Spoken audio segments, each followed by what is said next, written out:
નમસ્કાર વિદ્યાર્થી મિત્રો, વેલકમ ટુ પથદર્શક યુટ્યુબ ચેનલ. મિત્રો, ગુજરાત પોલીસ કોન્સ્ટેબલની અને એલઆરડીની જે રનિંગ અત્યારે ગ્રાઉન્ડ ચાલુ છે અને એમાં ઘણા બધા વિદ્યાર્થીઓ જે પાસ થઈને આવ્યા છે એમના માટે સ્પેશિયલી આ વિડીયો છે.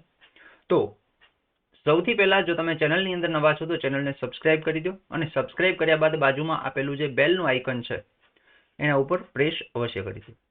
હવે રનિંગ તમારે પાસ થઈ ગયું તો રનિંગ પાસ જે ઉમેદવારો છે હવે નેક્સ્ટ શું છે તો કે આપણે બધાને ખબર છે કે નેક્સ્ટ જે છે એ હવે આપણી પરીક્ષા છે.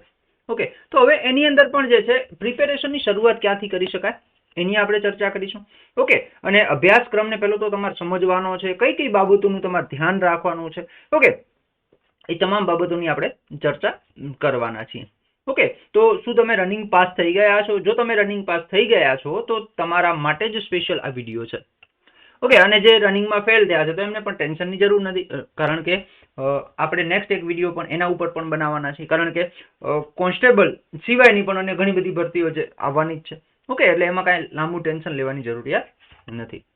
તો ગુજરાત પોલીસ ભરતી 2025માં જે મિત્રોએ રનિંગ પાસ કરી છે એમની આપણે ચર્ચા કરવાના છીએ કે હવે નેક્સ્ટ શું. સૌથી પહેલા ચેનલને સબસ્ક્રાઇબ કરો અને બેલ આઇકન પ્રેસ કરી દો. એ ઉપરાંત આપણું જે વોટ્સએપ ગ્રુપ છે, બરાબર, વોટ્સએપ ગ્રુપ છે, વોટ્સએપ ગ્રુપની લિંક તમને ડિસ્ક્રિપ્શનમાં આપેલી છે, ત્યાં જઈ અને તમે જોઈન કરી શકો છો. એની લિંક અહીંયા આ ગ્રુપ છે, બરાબર.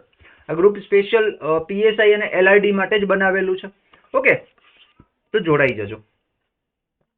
ઓકે, ચલો જોઈએ હવે કે નેક્સ્ટ શું. તો સૌથી પહેલા તો તમારે શું કરવાનું છે, જો તમે રનિંગ પાસ કરી દીધી છે, બરાબર, તો એક દિવસનો બ્રેક લો. એક દિવસનો બ્રેક લો, બરાબર, 1 અથવા 2 દિવસનો બ્રેક લઈ શકો. ઓકે, એના પછી શું કરવાનું છે? એના પછી અભ્યાસક્રમ તમારે જોવાનો છે. શું કરવાનું છે? અભ્યાસક્રમ જોવાનો છે, બરાબર. અભ્યાસક્રમને પહેલા તો તમારે સમજી લેવાનો છે. ઓકે, કે અભ્યાસક્રમની અંદર કયા કયા પોઈન્ટ આપેલા છે, કેનું કેટલું વેટેજ છે. ઓકે, આપણે એની પણ આપણે ચર્ચા કરીશું. અભ્યાસક્રમ આધારિત બુકો વસાવો. ઓકે, વધારે ભારણ ધરાવતા વિષયોને મહત્વ વધારે આપો અને શોર્ટ નોટ બનાવતા રહો. હવે જો આમાં શું કરવાનું છે ખબર છે? સૌથી પહેલા તો તમારે એક બુક લિસ્ટ છે ને એ તમારું નક્કી હોવું જોઈએ કે ભાઈ ઇતિહાસ છે, બરાબર, ઇતિહાસ છે તો ઇતિહાસમાં મારે કઈ બુક વાંચવાની છે, બરાબર. બંધારણ છે તો બંધારણમાં મારે કઈ બુક વાંચવાની છે. ગણિત અને રીઝનિંગ છે તો ગણિત અને રીઝનિંગ હું શેમાંથી પ્રેક્ટિસ કરીશ, બરાબર. તો આ જે છે ને એક તમારું એક બુક લિસ્ટ જે છે એ નક્કી હોવું જોઈએ, બરાબર. તો સૌથી પહેલા અભ્યાસક્રમને તમે સમજશો. ઓકે, અભ્યાસક્રમને સમજશો એટલે તમે તમારું બુક લિસ્ટ તમે તમારી જાતે નક્કી કરી શકશો. ઓકે, કારણ કે જો એમ સમજી લો કે બંધારણ છે, બરાબર, બંધારણ છે. ઓકે, તો બંધારણની અંદર જે છે કાઝીસરની બુક આવે છે, બરાબર છે, યુવાની બુક આવે છે. ઓકે, વેબ સંકુલની બુક આવે છે, બરાબર. શું છે? વેબ સંકુલની. જ્ઞાન લાઈવની આવે છે, જ્ઞાન લાઈવની આવે છે. ઓકે, વેબ સંકુલની આવે છે, બરાબર છે. એ ઉપરાંત અન્ય ઘણી બધી એકેડેમીઓ છે. જીસીએ ની પણ એક બુક આવે છે બંધારણની, બરાબર. તો બધી બુકો જે છે, ઘણી બધી બુકો આવે છે. ફોર એક્ઝામ્પલ કે તમે આ બધી બુકો છે, બરાબર, આમાંથી તમને જેની ભાષા ખબર પડે છે, જેની ભાષા તમને સમજાય છે, જેની ભાષા તમને સરળ પડે છે, એ બુક તમારે વસાવવાની. એ બુક તમારે વસાવવાની, બરાબર છે. હવે જો આમાં જોવા જઈએ તો આ બધી બુકો છે તો આની અંદર 80 થી 85% કન્ટેન્ટ જે છે ને એ સેમ જ હશે.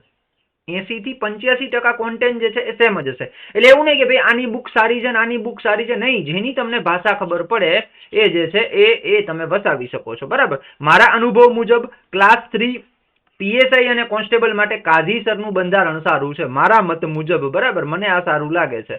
જીપીએસસી માટે યુવા છે, જીપીએસસી માટે યુવા ઉપનિષદ તમે વાંચી શકો છો, બરાબર. આ બુકો મેં જોઈ નથી, આ ત્રણે બુકો મેં જોઈ નથી, પણ એ પણ બેસ્ટ જ હશે. ઓકે, પણ કહેવાનો મતલબ કે એક તમારું બુક લિસ્ટ તમારી રીતે તમે નક્કી કરી શકો છો, બરાબર. હવે વધારે ભારણ ધરાવતા જે વિષયો છે ને એને તમારે એમ કહેવાય કે વધારે ટાર્ગેટ કરવા જોઈએ. જેમ કે બંધારણ છે. શું છે? બંધારણ છે, બરાબર. તો તમારું એકની અંદર 25 નું વેટેજ ધરાવે છે ને એકની અંદર 30 નું વેટેજ ધરાવે છે, બરાબર. બંધારણ જે છે એકની અંદર કેટલું ધરાવે વેટેજ? તો કે સાહેબ એકની અંદર 25 ધરાવે. ઓકે, અને એકની અંદર 30 નું ધરાવે. જેમ કે કોન્સ્ટેબલ છે તો કોન્સ્ટેબલ ની અંદર બંધારણ કેટલું? તો કે એલઆરડી ની અંદર જે છે તમારું 30 નું વેટેજ ધરાવે અને પીએસઆઈ ની અંદર તમારું 25 ગુણનું વેટેજ ધરાવે. તો આ જે છે ને તમારો એમ કહેવાય કે વધારે ભારણ ધરાવતો સબ્જેક્ટ છે. ઓકે, તો આના ઉપર તમારે મેક્સિમમ જે છે તમારા એફર્ટ આપવો પડે ને આને વધારે મજબૂત તમારે કરવો પડે. ઓકે, એના પછી ગણિત રીઝનિંગ છે. ઓકે, બીજી વસ્તુ કે જ્યારે તમે વાંચો છો, વાંચ્યા પછી તમારે એની શોર્ટ નોટ બનાવતું રહેવાનું છે. શોર્ટ નોટ તમને શું થશે તો કે આનું રિવિઝન કરવામાં તમને સરળતા રહેશે. રિવિઝન તમે સરળતાથી કરી શકશો. ઓકે, તો સૌથી પહેલા અભ્યાસક્રમને સમજો. એ અભ્યાસક્રમને આધારે તમને જેની ભાષા ખબર પડે છે એ બુક તમે વસાવો. ઓકે, હવે તમને એવું થાય કે સાહેબ બુક કઈ રીતે ડાયરેક્ટ વસાવી લઈ, તો એના ડેમો કોપી જે છે ને, ડેમો કોપી જે તમે પબ્લિકેશન જોશો ને એની ડેમો કોપી ઉપલબ્ધ છે એના ટેલિગ્રામ ગ્રુપની અંદર. તો ત્યાંથી તમે પહેલા એની બુક જુઓ અને પછી પરચેસ કરો. ઓકે, વધારે ભારણવાળા સબ્જેક્ટ જેમ કે ગણિત રીઝનિંગ છે, ગણિત છે, બરાબર છે, રીઝનિંગ છે. ઓકે, તો ગણિત રીઝનિંગ છે તો એલઆરડી ની અંદર આપણે જોવા જઈએ તો એલઆરડી ની અંદર 30-30 ગુણનું બંને વેટેજ ધરાવે છે. પીએસઆઈ માં જોવા જઈએ તો બંને 50-50 ગુણનું વેટેજ ધરાવે છે. બરાબર, તો આ જે છે એ વધારે વેટેજ ધરાવતા જે છે પેલા છે વિષયો છે. બરાબર, એટલે આની અંદર છે ને એક સમજી લો કે જે મેક્સિમમ પૂછાય છે એવા ટોપિકો છે, જેમ કે તમે સાદું વ્યાજ છે, બરાબર, સાદું વ્યાજ છે, કામ અને મહેનતાણું છે, બરાબર, પછી હોડી અને પ્રવાહને લગતા પ્રશ્નો છે, પછી જે છે સાદું વ્યાજ, ચક્રવૃત્તિ વ્યાજ પણ પૂછાઈ શકે, બરાબર છે. એ ઉપરાંત ટકાવારી છે. ઓકે, એ ઉપરાંત લસા ગુસા છે. તો એવા હાઇલાઇટ ટોપિકો છે એ તમે મેક્સિમમ કરો તો તમે આની અંદર મેક્સિમમ માર્ક્સ જે છે ગણિતમાં કવર કરી શકો છો. બરાબર, રીઝનિંગ ની વાત કરીએ તો પણ જો આમાં કેવું છે ખબર છે, ગણિત અને રીઝનિંગમાં કે જવાબ બધાથી આવી જશે, બરાબર, પણ જરૂરી શું છે તો કે તમારે જે છે તમારી સ્પીડ હોવી જોઈએ. બરાબર, જવાબ બધાથી આવી જાય, જવાબ લાવવો કોઈ મોટી વાત નથી, જવાબ બધાથી આવી જાય, ગણિતની અંદર રીઝનિંગ ની અંદર આવી જાય, પણ કહેવાનો મતલબ કે સમય તમારો ખાઈ જાય, સમય ના ખાવો પડે, ઝડપથી તમારો જે છે જવાબ આવવો જોઈએ. બરાબર, રીઝનિંગ ની અંદર શ્રેણી જે છે એ ખાસ કરજો.